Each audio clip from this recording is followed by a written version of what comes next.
1860 मध्ये जन्मलेला महान रशियन नाटककार, लघुकथाकार आणि डॉक्टर अँटन चेखॉव याची लघुकथा द बेट अर्थात पैज या लघुकथेचा स्वैर अनुवाद सादर करीत आहे. शरदातल्या एका अंधाऱ्या रात्री एक वयस्क बँकर आपल्या अभ्यासिकेत अस्वस्थपणे चक्रा मारत होता. 15 वर्षापूर्वी त्याने दिलेल्या मेजवानीच्या आठवणी त्याच्या मनात दाटून आल्या होत्या. त्या प्रसंगी आलेल्या पाहुण्यांमध्ये एका महत्वाच्या मुद्द्यावर लक्षवेधी चर्चा रंगली होती आणि तो विषय होता मृत्यूदंड. जमलेले गणमान्य पत्रकार, बुद्धिवादी सज्जन बहुमताने या शिक्षेच्या विरोधात होते. त्यांच्या मते मृत्यूदंडाऐवजी जन्मठेप ही शिक्षा योग्य राहील. बँकर म्हणाला, मला नाही वाटत असं. म्हणजे अर्थातच मी कधीही मृत्यूदंडाचा अनुभव घेतलेला नाही किंवा मला कधी जन्मठेपही झालेली नाही, पण मला वाटतं जन्मठेपेच्या मानाने मृत्यूदंड ही शिक्षा थोडीफार तरी नैतिकता आणि माणुसकीला धरून आहे.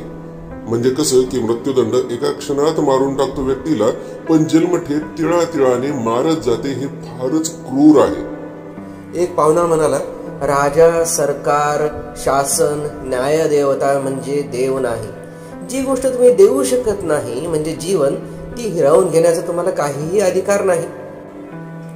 जवळपास गद्दे 25शीत असलेला एक तरुण वकील पुढे आला. त्याने त्याचं मत मांडलं. देहदंड आणि जन्मठेप दोन्ही शिक्षा अनैतिक आहेत हे निसंशय, पण जर मला दोन्हीतली एक शिक्षा निवडायची वेळ आली, चॉईस दिला, पर्याय असला, तर मी नक्कीच दुसरा पर्याय निवडेन. क्षणात आयुष्य संपून जाण्यापेक्षा कसं का होईना जगता येणं मला जास्त महत्वाचं वाटतं. यावर बरीच वादळी चर्चा झडली. ऐन तारुण्यात असलेल्या बँकरचा पारा चढला. दानकन आपली मूठ मेजावर आपटत तो त्या तरुण वकिलावर ओरडला, खोटं बोलतोयस तू. 5 वर्षाची कैद जरी भोगून दाखवली तर मी तुझ्याशी 20 लक्षाची पैज लावायला तयार आहे.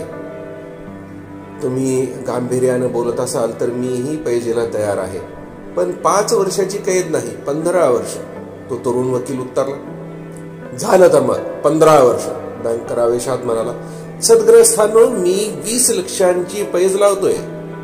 कबूल आहे, तुम्ही 20 लाख पैजेवर लावताय आणि मी माझं स्वातंत्र्य, वकील म्हणाला. अशा तऱ्हेने एका विचित्र पैजेची सुरुवात झाली. सनकी बँकरकडे मोजता येणार नाही तेवढे लक्षावधी पडलेले होते. त्याला खूप आनंद झाला. रात्रीच्या भोजनाच्या वेळी तो वकिलाला खिजवत म्हणाला, बाळा, वेळ हातातून निसटायच्या आधी जागा हो. माझ्यासाठी 20 लाख हातचा मळ आहे, पण तू तुझ्या आयुष्यातले बहुमोल 4-5 वर्ष उगाच गमावशील, कारण त्यापेक्षा जास्त काळ तू कैदेमध्ये टिकाव धरूच शकणार नाहीस, मला खात्री आहे. आणि काय असतं, जबरदस्तीने भोगाव्या लागणाऱ्या बंदिवासापेक्षा स्वखुशीचा बंदिवास जास्त वेदनादायी असतो. या बंदिवासाचा त्रास संपवून मुक्त होण्याचं, स्वातंत्र्य भोगण्याचा अधिकार आपल्या हातात आहे. हे स्वातंत्र्य तुझ्या कैदेतल्या आयुष्याचा नरक बनवून टाकेल. मला दया येते तुझ्यावर. आपल्या स्टडीमध्ये चक्रा मारत बँकर विचार करत होता, का लावली असेल मी ही पैज?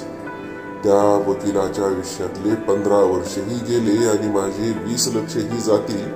एवढं करूनही देहदंड जन्मठेपेपेक्षा चांगला की वाईट हे लोकांना पटवता येईल का? अजिबात नाही.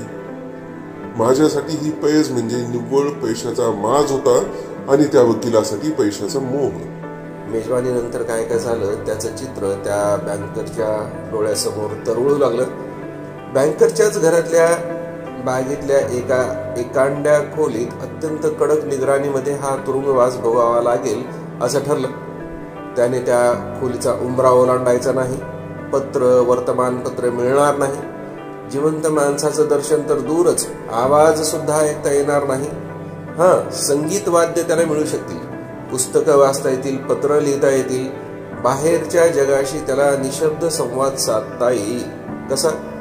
तर त्याला काय हवं आहे ते, खाद्य, वाद्य, पुस्तकं याची मागणी एका चिठ्ठीवर लिहून एका छोट्या खिडकीतून बाहेर टाकता येईल.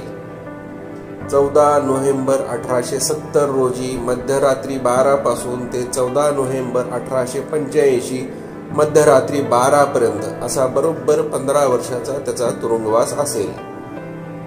या नियमाचं उल्लंघन करण्याचा छोटासा प्रयत्न किंवा वेळेच्या आधी केवळ 1-2 सुटकेचा प्रयत्न जरी केला तरी बँकर वकिलाला 20 लाख देण्याच्या बंधनातून मुक्त होईल, त्यांच्या कराराचा भंग झाला असं गृहीत धरलं जाईल. पहिल्या वर्षी वकिलाला कंटाळवाण्या एकांताचा वैताग आला. दिवस रात्र पियानोचा आवाज ऐकू यायचा. कादंबऱ्या, गुन्हेगारी कथा, परिकथा, विनोदी पुस्तकं त्याला वाचायला मिळत होती. दुसऱ्या वर्षी त्याचं पियानो ऐकणं बंद झालं. त्याचं वाचन सुद्धा अभिजात साहित्यापर्यंत मर्यादित झालं. 5व्या वर्षी परत संगीत ऐकायला यायला लागलं त्याच्या खोलीमधून. आता तो फक्त खायचा आणि बेडवर पडून असायचा. दिवसभर जांभया देणे, स्वतःवर खेकसणे चालायचे. आता त्याचं वाचनही बंद झालं होतं. रात्रीचा तो काहीतरी लिहायचा आणि सकाळी त्याचे तुकडे तुकडे करून टाकायचा. अधूनमधून त्याच्या रडण्याचाही आवाज यायचा. 6वं वर्ष अर्ध संपत आलं होतं. आता त्याने अतिशय उत्साहाने भाषा, तत्वज्ञान, इतिहास अभ्यासायला सुरुवात केली. पुढच्या वर्षी त्याने जवळपास 600 ग्रंथ मागवले. 10 वर्ष उलटली. आता त्याच्या वाचनामध्ये धर्मग्रंथ यायला लागले. हळूहळू त्यांची जागा ऐतिहासिक पुस्तकांनी आणि नंतर धर्मशास्त्रांनी घेतली.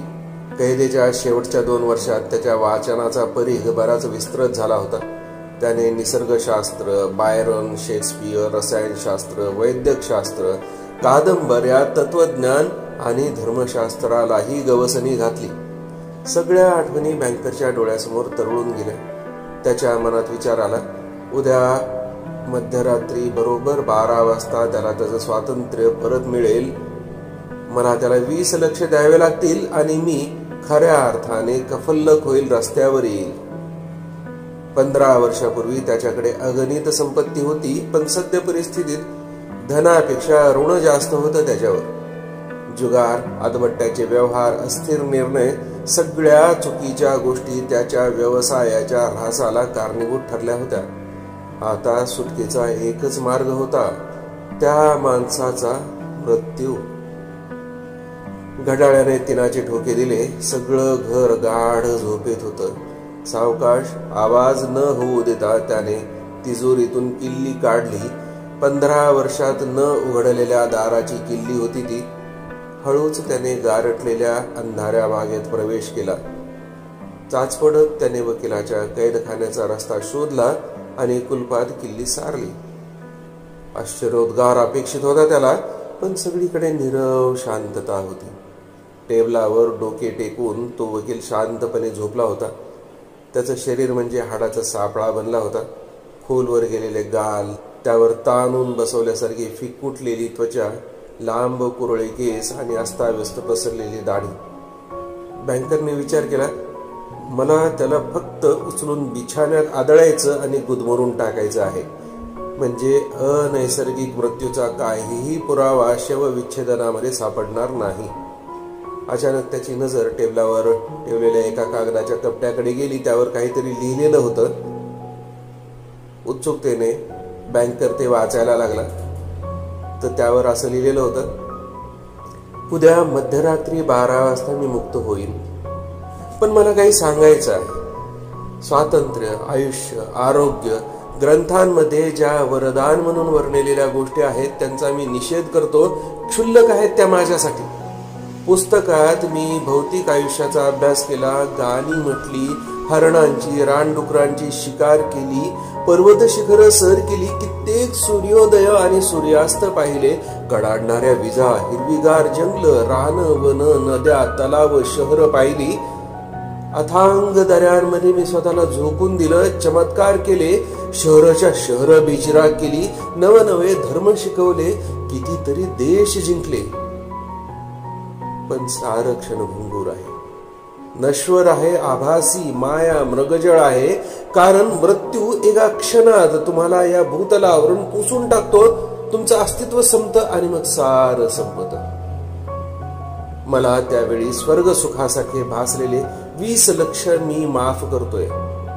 माझ्या बंदिवासातून मी ठरलेल्या वेळेच्या 5 मिनिटं आधीच बाहेर पडेल आणि आमच्यातल्या कराराचा भंग होईल. बँकरला मला पैसे द्यायची काही गरज राहणार नाही.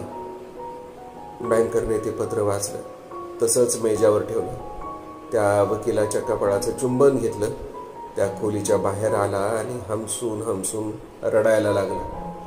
स्वतःबद्दल त्याला आयुष्यात एवढा तिरस्कार कधीच वाटला नव्हता. दुसऱ्या दिवशी सकाळी पहारेकरी सांगायला आला की बागेतल्या खोलीत राहणारा सदग्रस्त खिडकीत चढून बागेत उतरला आणि त्याने त्याला गेटमधून बाहेर जाताना पाहिलं. बँकरने त्याच्या खोलीमध्ये जाऊन तो गायब झाल्याची खात्री केली. नंतर त्याने ती चिठ्ठी उचलली आणि त्याच तिजोरीत बंद केली, ज्या तिजोरीमध्ये त्या वकिलाचं स्वातंत्र्य बंद होतं आत्तापर्यंत.